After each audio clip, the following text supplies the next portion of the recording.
নমস্কার। তাহলে কি অবস্থা বেগতিক দেখে কেবলমাত্র হাওয়াতে ভেসে থাকার চেষ্টা করা? আরজি করের ঘটনা নিয়ে ক্রিকেটার সৌরভ গঙ্গোপাধ্যায় কিছুদিন আগে যে মন্তব্য করেছিলেন, সেই মন্তব্যের পরে সমর্থকেরা এতদিন সৌরভ গঙ্গোপাধ্যায়কে দাদা মহারাজ বলে যে সম্মান ভালোবাসা দিয়েছে, সেই সম্মান ভালোবাসা সমর্থকরা অনেকটাই ফিরিয়ে নিয়েছেন।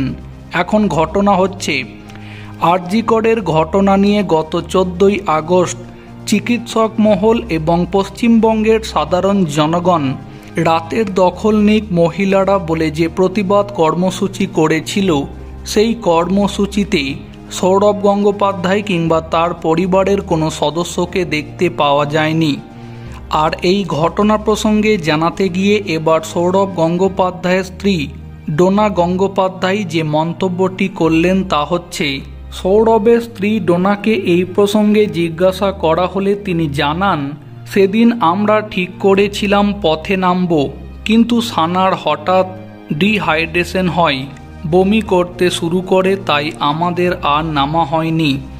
আমাদের বলতে তিনি কি সৌরভের কথাও বলতে চেয়েছেন?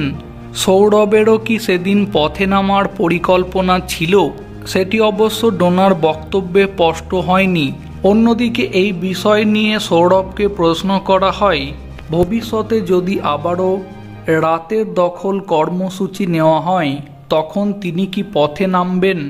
এক্ষেত্রে সৌরভ গঙ্গোপাধ্যায় অনেকটা কায়দা করে উত্তর দিয়ে জানান, দেখা যাক